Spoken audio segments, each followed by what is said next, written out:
Hello students, welcome to my video lectures. I am NPV Sushmita, lecturer in EIE at GIOE Secunderabad. In the last class, we have discussed what is all about Kirchhoff's laws. That is, we have discussed Kirchhoff's voltage law, Kirchhoff's current law, and also we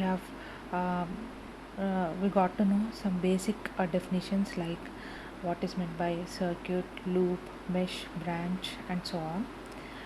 And after knowing all those things, we have solved some problems based on KVL and KCL. And in today's session, we will be learning some fundamentals regarding AC. So, in this video, the learning objectives will be what basics of AC waveform, that is what is all about AC, and next we'll discuss the characteristics of AC waveform, like how we define time period, frequency, cycle, amplitude, and we'll try to know in detail about these points, like how do we define all these parameters, and as well as its units and its usage. And next is we'll discuss average value of AC waveform, RMS value of AC waveform, and as well as form factor and crest factors.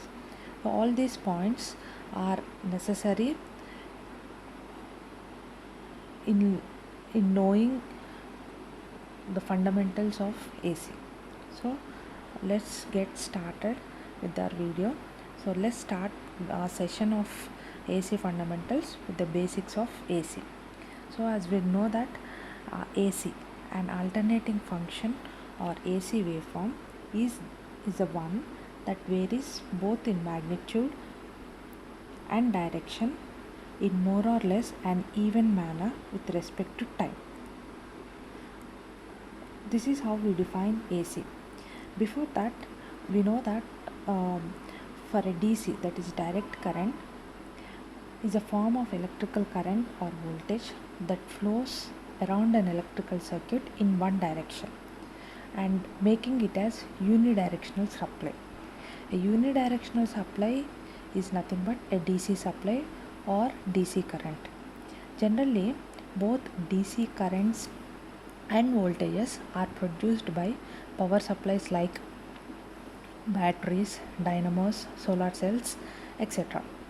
A DC voltage or current has a fixed magnitude, or we say it as amplitude, and has a definite direction associated with it. For example, plus 12 volts represents 12 volts in the positive direction, or minus 5 volts represent 5 volt in the negative direction. We also know that DC power supplies do not change their value with regard to time. They are a constant value flowing in a continuous steady state direction. In other words, DC remains the same for all the times and a constant unidirectional power supply,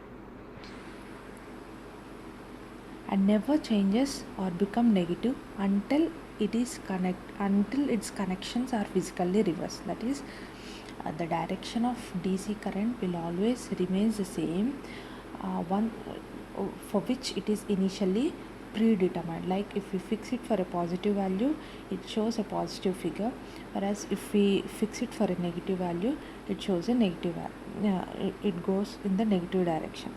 An example of a simple DC circuit or a DC supply is that is already I have mentioned that this varying from simple batteries, dynamos, solar cells.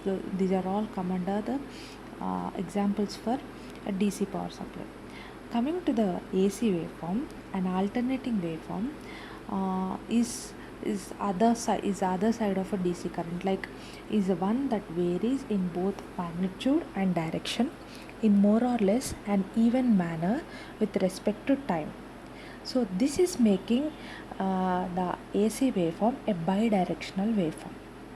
An AC source can represent either a power source or a signal source with the shape of an AC waveform, right? So in general, in any circuit, we observe an AC waveform, either it representing a power source or a signal source. The term AC, the AC waveform is generally is mathematically expressed as A of t is equal to A max into sine 2 pi ft. Here A is nothing but the amplitude. The term AC or alternating current generally refers to a time varying waveform, with the most common of all being the sinusoidal waveform. So in generally, to represent any AC waveform, we simply draw or represent an AC with the help of a waveform called as sinusoidal waveform. So this is also called as sine, or simply we can say it as a sine wave. For a DC, we show its representation with a straight line, whereas for AC, the representation will be in the form of a sinusoidal waveform or a simple sine wave.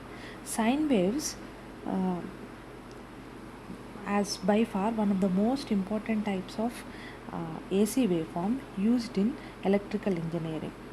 The shape obtained by plotting the instantaneous ordinate values of either voltage or current against the time is called as an AC waveform.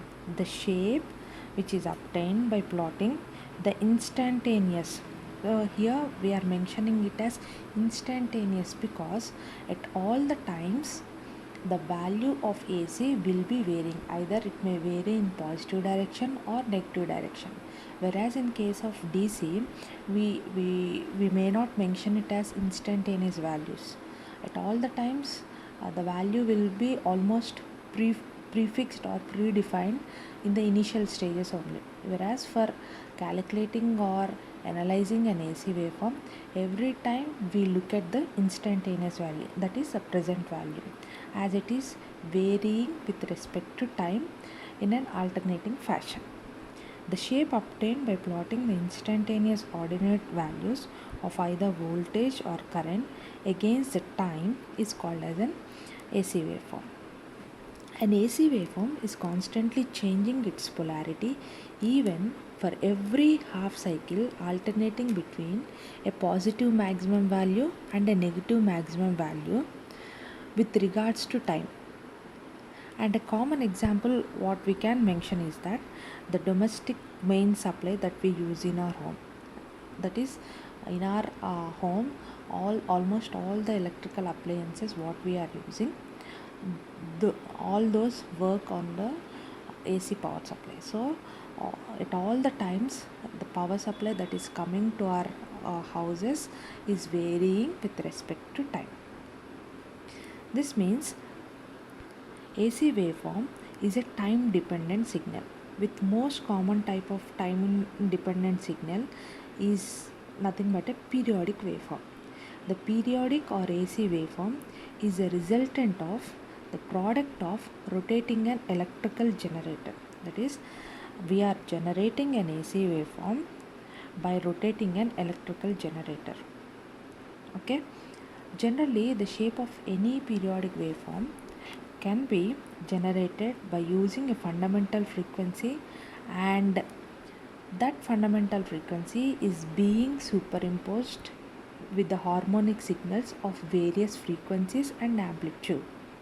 Okay, so the periodic waveform can be generated using a fundamental frequency by superimposing it with harmonic signals of various frequencies and amplitudes. Okay,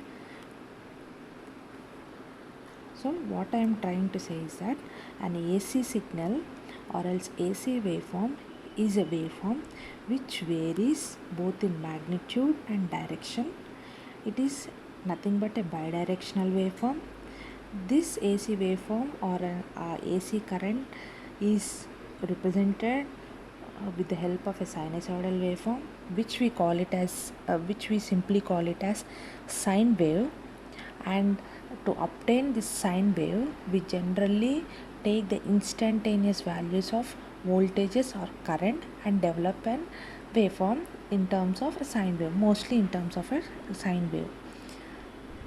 And next, uh, what I was telling is that AC waveform is a time dependent signal, that is a periodic waveform. An AC waveform can be generated or it is a product of rotating electrical signal. And these are the points which we need to keep it in mind regarding AC alternating current. Alternating currents and voltages cannot be stored in batteries or cells, like what we do for DC currents. For DC currents, we can store the energies either in batteries or in any storage cells. But in the case of AC, it doesn't happen. Like we cannot store the DC, we cannot store the energy like in case of DC. So it is much easier and cheap to generate AC quantities using alternators or waveform generator whenever they are needed. That is, we can generate our required waveform or required AC with a specific amplitude and with the required specification with the help of alternators or some waveform generators whenever there is a need. The type and shape of AC waveform depends upon the generator or the device producing them. Here what I was telling is that AC waveform is represented by a sine wave, but in almost all the cases we see a sine waveform, but it is not 100% it is not the case every time we show an AC waveform. There are cases or sometimes we may use a different kind of waveform, but the thing is that alternating waveform should be varying its values from positive side to the negative side and again to the negative side positive. That is, the polarity should be alternating between positive and the negative values. Okay, so not only a sine wave, we can also use a triangular waveform, square waveform, or some any symmetrical waveforms can be used as a representation of AC waveform. So this generation of AC waveform or the type and the shape of the AC waveform will depends upon the generator or the type of device we are using for producing of the AC waveform. All AC waveforms consist of zero voltage line that divide the waveform into two symmetrical halves. Okay, so we are as I have said that AC waveform will be altering between positive and negative. So if it is a pure kind of AC waveform, it will have two symmetrically half values. That is, if the positive is for example plus 5 volts, negative will be also minus 5 volts. That is, if a sine wave is a pure kind, or else if an AC wave is a pure kind or is in the pure form, then it will have two symmetrical halves, one positive half and the other one is a negative half. And coming to the characteristics of AC waveform, till now I was telling about what are the how we can define or how we can generate and how we can identify and how we can represent an AC waveform. Now, before going into the details like what is meant by root mean square, average, and the form factor, crest factor, we'll just see the basic characteristics which an AC waveform possesses. Okay, so first we'll see what is all about time period. Time period is nothing but the time taken by the waveform to complete a full cycle is called as time period of the waveform, and it is represented by a letter capital T. This is also called as the periodic time of the waveform for sine waves or pulse width for the square waves. Okay, I was telling you that AC waveform not on it may not be in the form of sine wave at all the times. It may be of any waveform, but it should have positive and negative half cycles, which is continuously varying with respect to time.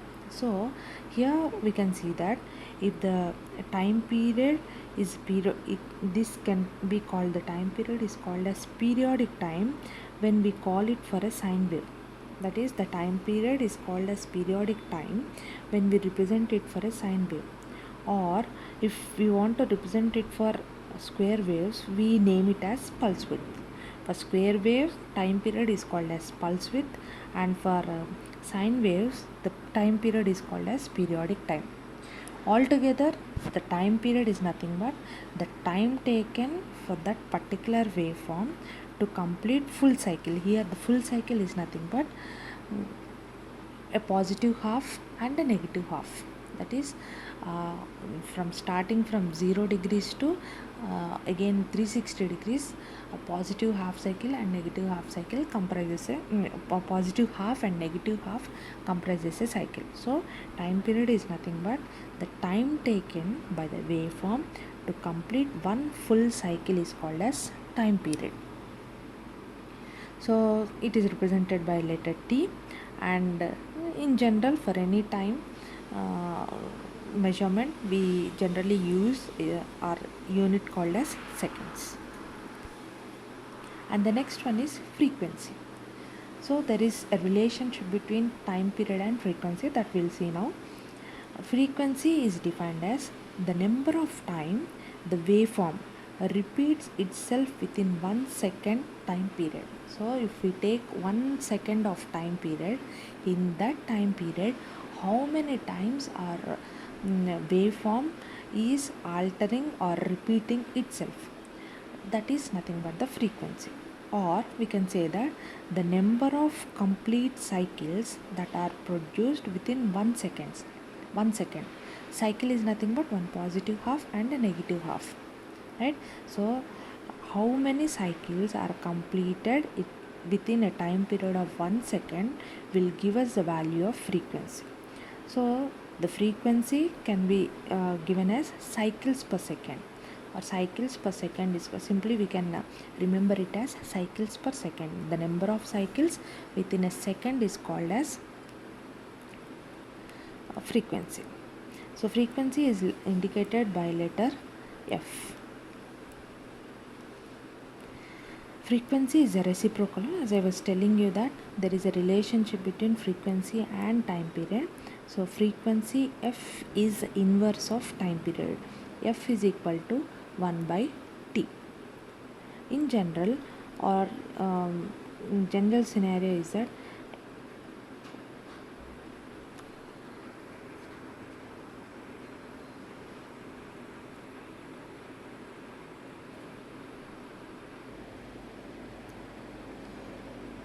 frequency is the reciprocal of time period. So F is equal to 1 by T.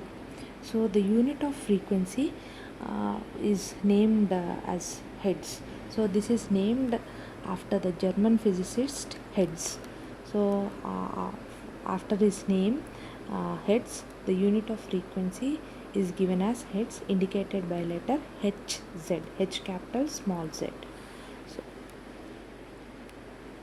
in frequency in generally we represent it as cycles per second, and it is abbreviated as CPS, but today it is more commonly specified in units called as Hertz. So we generally use the unit as Hertz. For domestic main supplies, the frequency will be either 50 Hz or 60 Hz depending on the country, and it is fixed by the speed of rotation of the generator. So but 1 Hz is very small unit, so prefixes are used to denote the order of magnitude of waveform at higher frequencies like kilohertz, megahertz, or even gigahertz. So kilohertz means 1000, mega is million, 1 million, giga means 1 billion, tera means 1 trillion hertz. So for 1 kilohertz the time period will be 1 millisecond.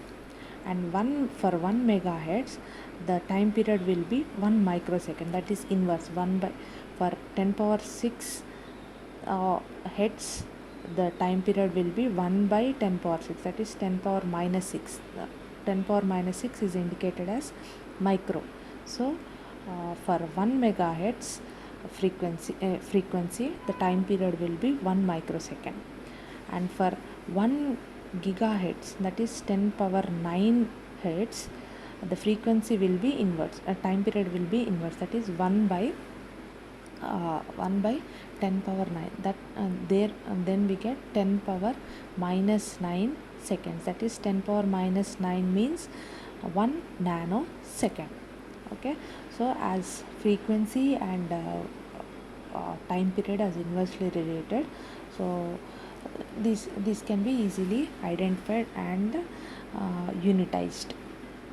So coming to the relationship between f and t, frequency f is equal to 1 by time period, that is 1 divided by t hertz, or time period t is equal to 1 by frequency 1 by f seconds. So here what we have to keep it in mind is that the lesser the time period, more the frequency, or more the time period, the lesser the frequency will be. So this point should be kept in mind. And the third point is, the third characteristics of an AC waveform is cycle. Cycle, as we were discussing in the previous slides, cycle is nothing but it is a time taken for an AC waveform to complete one full form from its positive half to the negative half and back to its zero baseline is called as cycle. So one cycle contains both positive half cycle and a negative half cycle. So this point we have already discussed that a cycle comprises of a positive half cycle and a negative half cycle, and it is the time taken to complete a full pattern from positive half cycle to a negative half cycle. Next is the amplitude. What is the amplitude of a AC waveform? The magnitude or intensity of the signal waveform measured in volts or amps.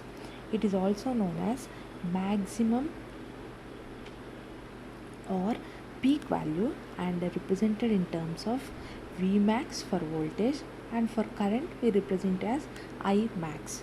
The peak value is the greatest value of either voltage or current that the waveform reaches during each half cycle and measured from the zero baseline. Unlike a DC voltage or current which has a steady state that can be measured or calculated using like Ohm's law, an alternating quantity is constantly changing its value over time. For pure sinusoidal waveform, this peak value will always be same for both half cycles, but for non-sinusoidal or complex waveform, the maximum peak value can be very different for each half cycles. Sometimes alternating waveforms are given a peak to peak, that is VPP value, and this is simply the distance or the sum in voltage between the maximum peak, that is plus max, to the minimum peak value, that is minus Vmax during one complete cycle. Okay, the amplitude is nothing but the maximum value of that particular signal is called as amplitude.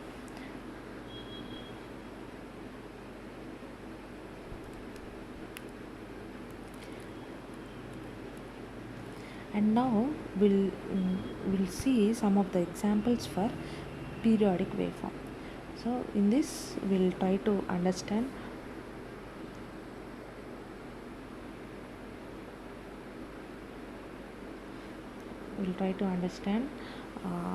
the characteristics which we were discussing previously. So the first one is a sine wave. So when we observe a sine wave here, the amplitude is nothing but the maximum value, either in the positive side or in the negative side, the maximum value a waveform reaches, that value is called as amplitude. here the graph is drawn between, for this sine wave, graph is drawn between voltage and time. So we can write it as V max. So the V max will be, for example, if it is plus 5 volts, so plus 5 volts, V max will be plus 5 and minus 5. Okay, so this is for a sine wave. The sine wave, the amplitude is the maximum values.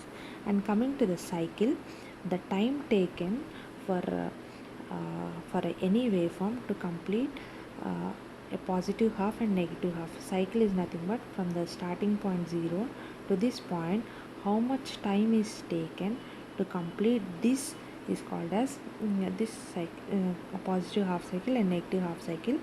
These positive and negative halves comprises a cycle. Next definition is what is meant by frequency or time period. Time period is the time taken. What I have shown here. What is the time taken to complete a waveform from 0 again coming to 0 baseline. Once starting from 0 baseline and again touching to the 0 baseline, what is the time taken is nothing but the time period. And coming to the frequency, frequency is nothing but number of cycles taken in a number of cycles per second. For one each second, how many cycles have been completed will give you the frequency. So in all these waveforms like sine waveform, complex waveform, triangular waveform or square waveform, all these waveforms are nothing but AC waveform. Some may be symmetrical, like here we have seen a sine wave. This is symmetrical. A triangular waveform is symmetrical. Square waveform seems to be symmetrical. And whereas coming to the complex waveform, this may be non-symmetrical. Like so, at all the times, if AC waveform may not be symmetrical at all the times, it can be either symmetrical or non-symmetrical.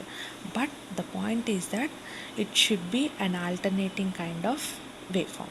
Either not only sinusoidal, it can be a triangular, it can be square, or it can be any complex waveform, but it should be an alternating kind of waveform with positive and negative half cycle, unlike DC current. Okay, so these are the examples for an AC waveform. Okay, next we'll move on with the other points.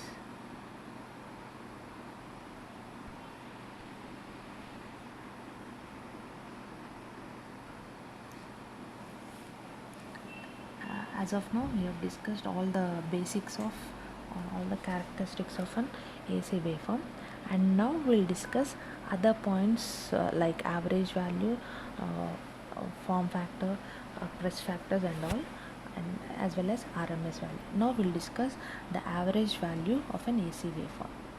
What is meant by average value? The average or mean value of a DC voltage will always be equal to its maximum value, as DC voltage is constant. This average value will only change if the duty cycle of the DC voltage change. For a DC voltage, the average value will change if the duty cycle is changing. But in a pure sine wave, if the average value is calculated over the full cycle, the average value would be equal to 0, as the positive and negative half will cancel each other.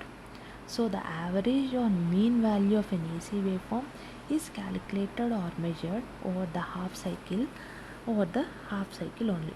That is, as if the waveform is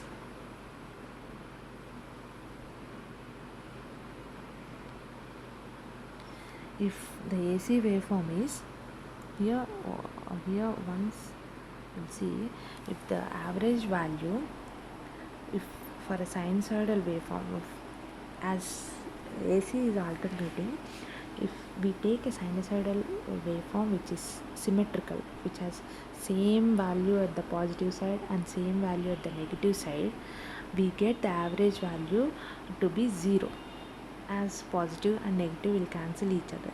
So in order to calculate the average value, uh, every time if it is a symmetrical kind of waveform, the average value becomes 0. So in order to have a proper average value, so average value is calculated over half cycle only. So for one half cycle we will be calculating the average value. So here the other point to be kept in mind is that average value is also called as mean value. Next, how to calculate the average value. So calculation of average value can be done by using this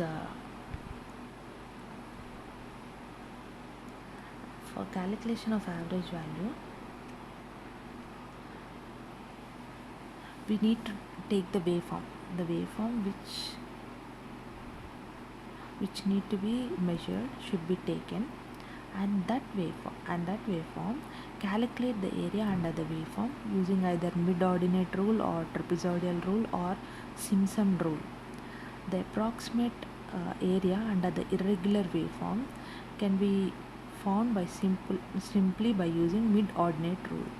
The zero axis baseline is divided into any number of equal parts, either it may be for some 5, 10 or 20 or so. The more the ordinate lines are drawn, the more accurate will be the final or mean value. The average value will be the addition of all the instantaneous value added together and then divided by the total number of ordinates which we have taken. That is, for calculation of average value, we have to take the waveform and divide that waveform into some ordinates, and that waveforms should be taken, those values should be taken, and addition of all those value with the number of ordinates that we have taken will give us the average value. So average value is given as V average is equal to the number of voltages that we have picked. Like it may be any number. More the number of values that we pick, the more accurate the value will be. So the average value V average is equal to V1 plus V2 plus V3 up to Vn, where n is equal to actual number of mid ordinates used. All the voltages that we have picked up divided by the number of voltages we have taken, that is the number of mid ordinate values that we have taken. So V average is equal to V1 plus V2 up to Vn divided by n. And the other main point we have to keep it in mind is that for a pure sinusoidal waveform, the average or mean value will be always equal to 0.637 into Vmax if we are calculating for voltage. And if we are calculating for current, the average or mean value will be equal to 0.637 of Imax if it is for current. So these points are very important, like 0.637 Vmax and 0.637 Imax is the average values for a pure form of sinusoidal waveform. So these can be remembered so as when we calculate any average waveform for any AC waveform, we can sinusoidal waveform, we can easily put these values and calculate the average values. Okay. Next, we will move on with the RMS values. So we all know that RMS is nothing but root mean square value.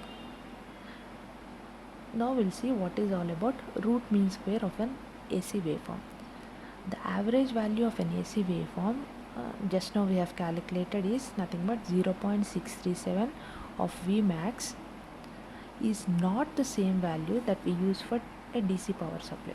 This is because unlike a DC supply which is constant and it is not fixed value, an AC waveform is continuously changing over time and has no fixed value.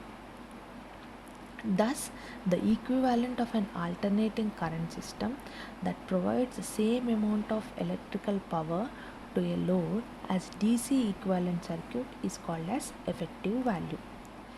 The effective value of a sine wave produces the same I square R heating effect in a load as we would expect to see if the same load was fed by a constant DC supply.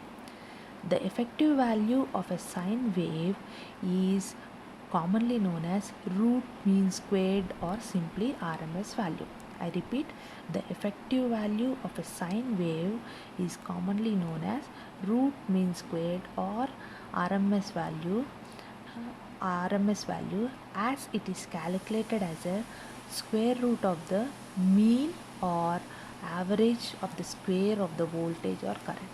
That is, Vrms or Irms is given as the square root of the average of all the squared mid-ordinates values of the sine wave. The RMS value of any AC waveform can be given as Vrms is equal to V1 square plus whole root of V1 square plus V2 square plus V3 square so on up to Vn square divided by n. Okay, for any Vrms value, if we know the value of average value, that average value can be squared and it can be taken as an under root. That's why it is called as root mean. Here mean means average. Rooting of the average value will give you RMS value. It can be simply remembered like this, like root. If we know the average value or mean value, the rooting of the mean value will give, and rooting and squaring of the mean value will give you the Vrms value, root mean square value, where n here the same, n equals to the number of mid-ordinates.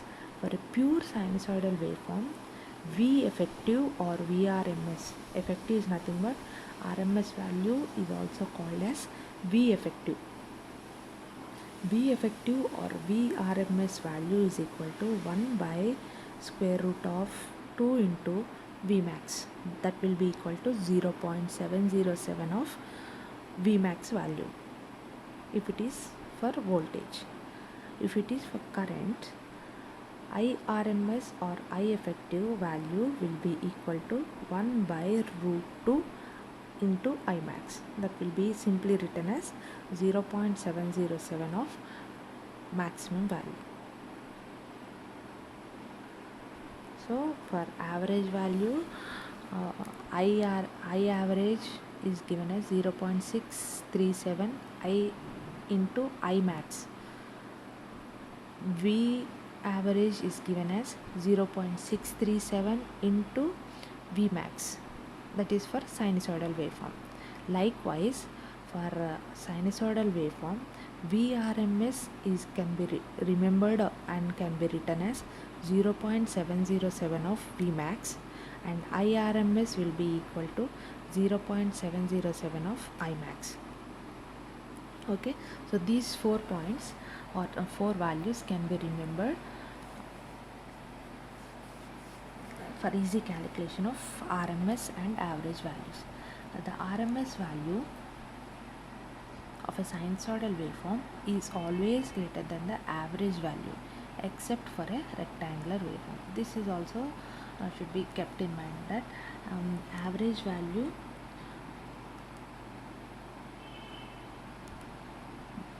that is RMS value of a sinusoidal waveform will be always greater than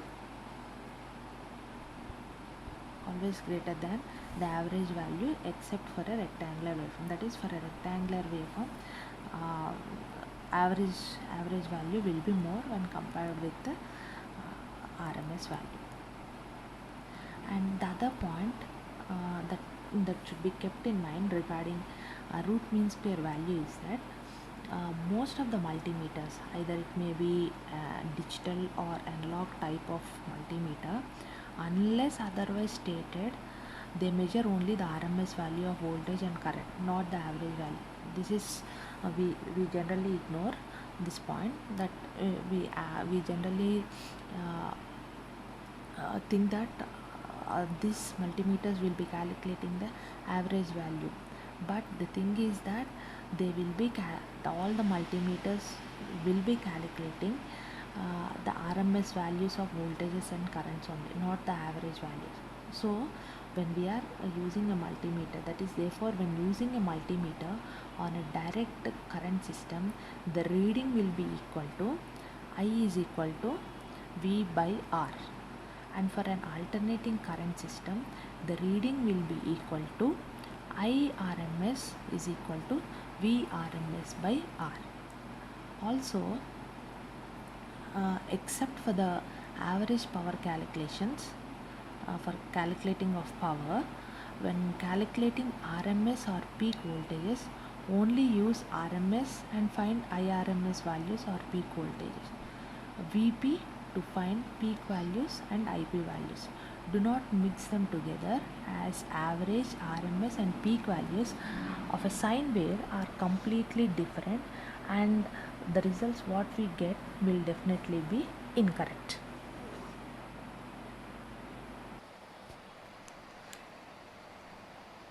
And the last point for this session is form factor and crest factor. Although these form factors and little crest factors are used very little these days, but both form factors and crest factor can be used to give information about the actual shape of an AC waveform. In order to know the actual shape of a waveform, we can refer to or we can rely on form factor and crest factors. So form factor is the ratio between the average value and the RMS value, and it is given as form factor is equal to average value divided RMS value divided by average value. We know that RMS value is 0.707 of Vmax or 0.707 of Imax divided by average value. We know it as 0.637 of Vmax or 0.637 of Imax. So this can be easily remembered that for a pure sinusoidal waveform, the form factor will be equal to 1.11. So this value can also be easily remembered that form factor for any sinusoidal waveform will be equal to 1.11. It is a fixed one. If we want to calculate with the voltage, divide it with Vmax. If you want to calculate for current, you divide this 1.11 into Imax. Okay, so both these factors like form factor and crest factors are used to give information about the actual shape of the AC waveform. And coming to the crest factor is nothing but the ratio between the RMS value and the peak value. So the peak value is nothing but Vmax or Imax divided by the RMS value. For example, if we are calculating the crest factor for a current signal, then I can write it as Imax divided by RMS value, which is equal to 0.707 of Imax, which will give you a value of 1.414. Okay, so the value of the crest factor will be a fixed one, like in the case of form factor. For form factor, the value is equal to 1.11, whereas for RMS in the case of crest factor, the value will be equal to 1.414. So it can be written as crest factor is equal to peak value divided by RMS value. Okay, so this is all about crest factor and form factor. So with this, we can summarize the contents that we have discussed for today. That is, we have seen what is all about AC waveform, how to represent a waveform, and how to mathematically express it, and what are the ways we can generate an AC waveform. And we have discussed the basic characteristics of AC waveform like time period, frequency, cycle and amplitude. using different waveforms. We have mentioned all the characters, and we have seen the characteristics using sine, triangular, square, and as well as a complex waveform. And in addition with these characteristics, we have also discussed average value, RMS value of an AC waveform, and finally we have discussed the form factor and crest factor. With this, I complete this presentation, and thank you for listening to me. Thank you.